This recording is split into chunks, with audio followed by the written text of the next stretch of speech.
you know Morgan Elsbeth, right? She's the witch lady in Star Wars. No, not that one. No, not that one either. Definitely not the cute one.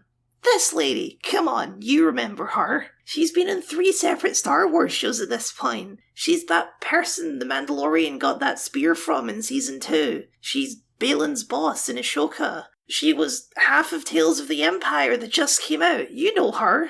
Well, you know of her anyway. It might be too much to claim that you know her, as in what she's like. What are her hobbies? Why does she do the things she does? Those are very strange questions to come away with after 3 short films entirely about exploring her backstory, but that's what makes Morgan Elsbeth so fascinating to me. Almost 4 years since her introduction, and you could not pay me to care about her.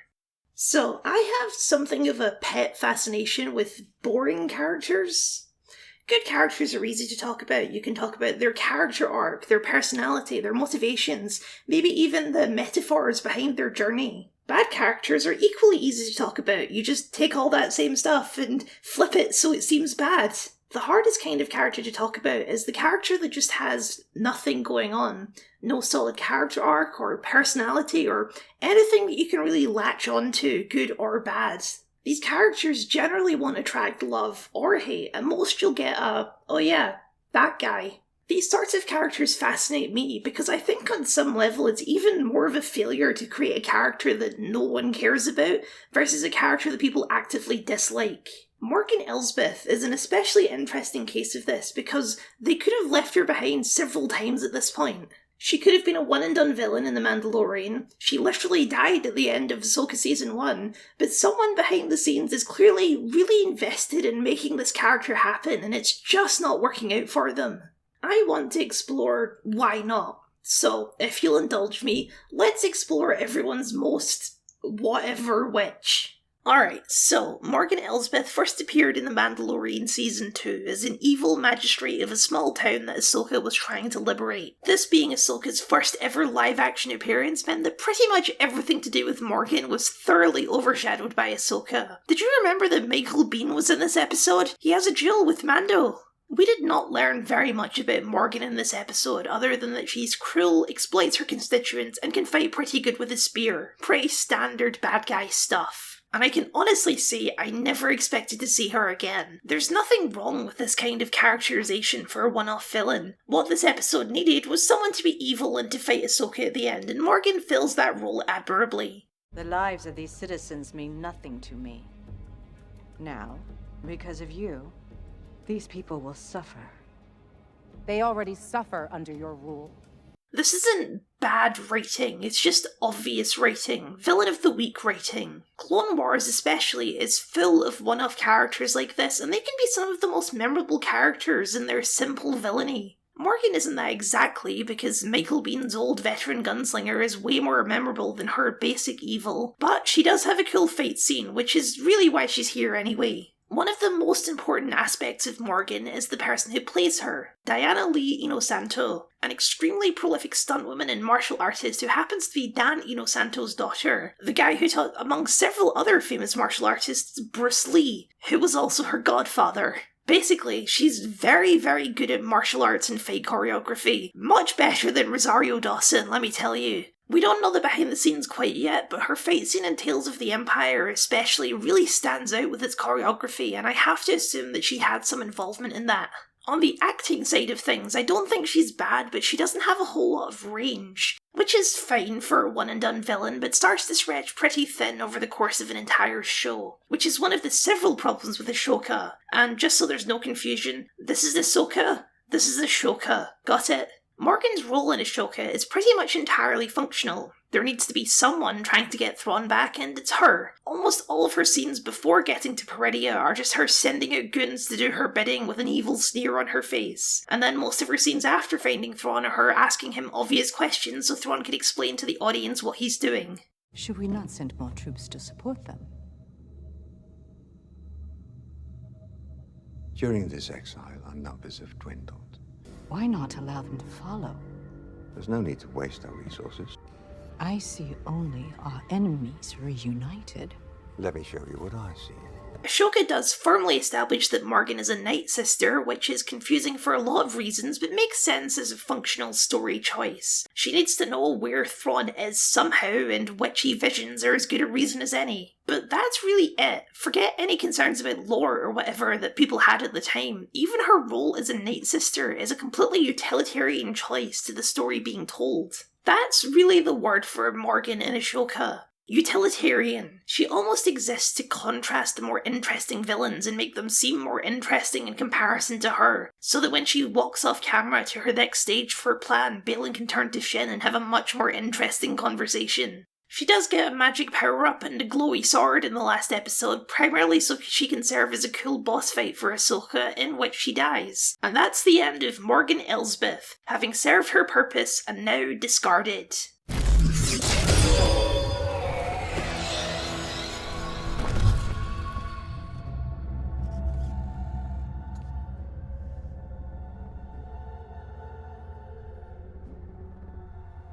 Morgan is dead. She has done what was required.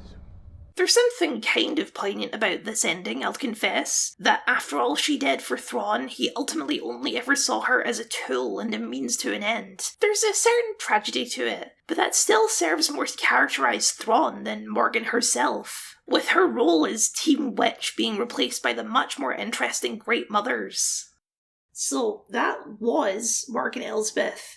A pretty one-note villain who absolutely nobody was talking about approximately 1 minute after the show ended, overshadowed by everyone and everything in the show around her. I'm not saying that's bad, it's not bad enough to be bad, it's unnoteworthy.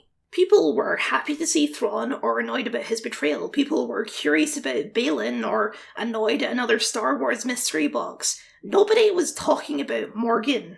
That's why I was so confused when we got the first trailer for Tales of the Empire, and it turned out that 3 of the 6 animated shorts were going to be about Morgan Elsbeth. Why would you do that? Barriss as a character to return to makes perfect sense. She's a fan favourite and her fate was left ambiguous. There's lots of different directions you can go with that story. The last time we saw Morgan was last year, and she died, and nobody really cared, and you're going to spend 3 of your 6 episodes on her? Why? Now, there's a couple possible answers to that question. One is that they wanted to try and retroactively make this character more interesting by filling in some of her backstory. Which isn't a crazy thing to try, that's basically what the Clone Wars was for back in the day. One is that someone had a really good idea of what to do with this character, and they have enough sway at Disney to make that happen. And one is that she's not really dead and she's going to show back up in Ahsoka Season 2, and they wanted to make her more interesting to build up to that. I don't really think that's true, but hey, you never know. Whatever the reasons, the final product is quite strange. 3 lavishly produced, genuinely gorgeous shorts about a character that's just not that interesting.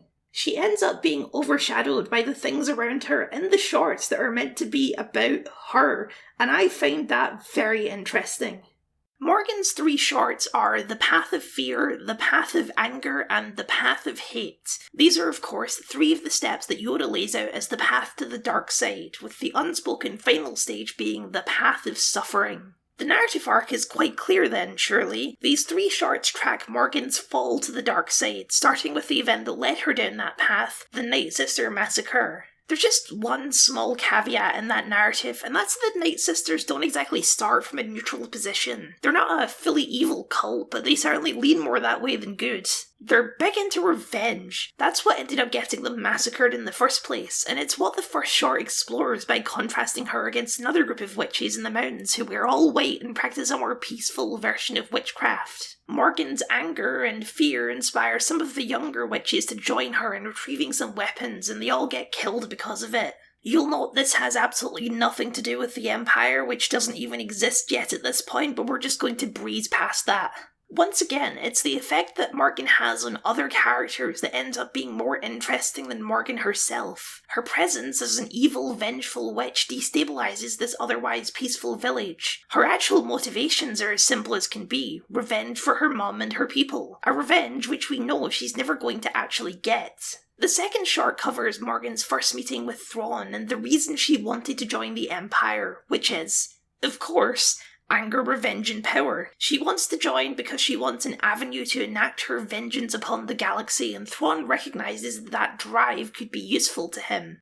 Yes, I seek power to ensure my future, to destroy my enemies. My anger gives me strength, and it is that strength that I offer the Empire.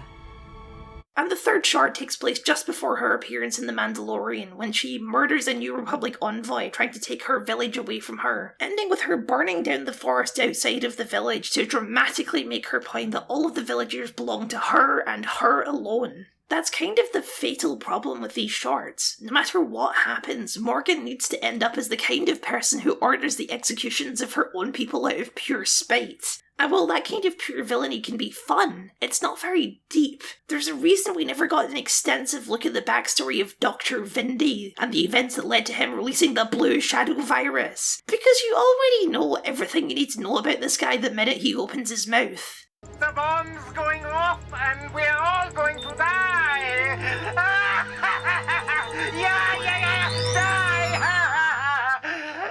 Morgan's path isn't really a fall to the dark side. She starts off bad and just gets worse. Her backstory might be tragic, but her backstory is just a cavalcade of failing to learn anything from her mistakes. And that makes sense for the person she becomes, but it's just not that interesting to see unfold and ultimately doesn't tell us very much about Morgan that we didn't already know. She's a villain. This kind of villain can have longevity if they're entertaining enough. A good example of that in Star Wars is General Grievous. Of the Clone Wars main villains, he's obviously the simplest. He's just an evil, amoral monster man who loves murder. But he has a cool design, his fights are cool, and he's always having so much fun that it never becomes boring. Morgan doesn't have that going for her. She has a kind of interesting design and her fights are well choreographed, but there's nothing all that distinct about the way she fights, which is really weird because she's a witch. This might be my biggest point of confusion with Morgan. What was the point of making her a witch if she's never going to do any witch stuff? She's played by a skilled martial artist, so obviously you want her to do martial arts, but then why did you make the character a witch? Other witches in Star Wars are constantly doing witch stuff, pulling out voodoo dolls, brewing strange potions, raising the dead, casting rituals, turning into green clouds of smoke, pulling out weird magical artifacts. There's so much fun you can have with an evil cackling witch. It doesn't have to be deep, but it at least can be fun. But the most Morgan ever does with magic is activate a map.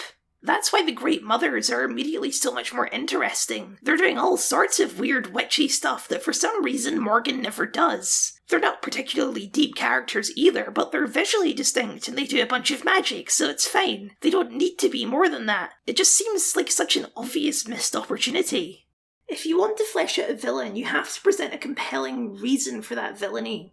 It can be greed, it can be a true belief that they're doing the right thing, it can be propaganda or mind control or brainwashing that makes them think they're doing the right thing. But it has to be something. What is Morgan's motivation for villainy? Because even after these 3 shorts, it's still kind of unclear. It seems like the answer is nihilism. She doesn't care about anything or anyone, she just wants to watch the world burn.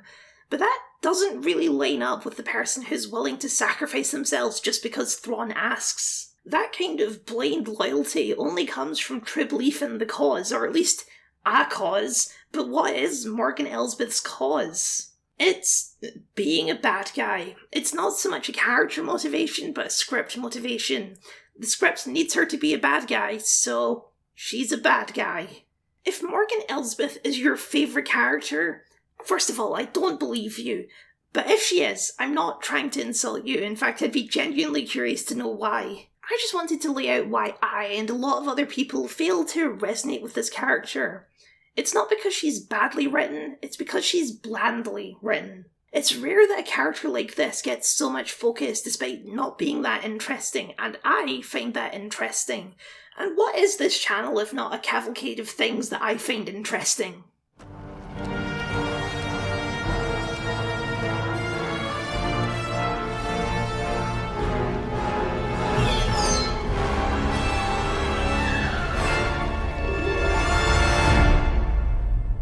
Thank you for watching, and a very special thank you to my wonderful patrons for your continued support. If you'd like to see your name up here, or just support the things that I do, then please consider signing up. It would mean a lot to me. And if you don't have the money right now or don't think I'm deserving of money, then a like, a comment, a share, and a subscribe would also be very helpful. I talk about Star Wars all the time. I have so many Star Wars videos now. So if you want to see an example of a good character arc, then you can click up here for this video I just made about Crosshair.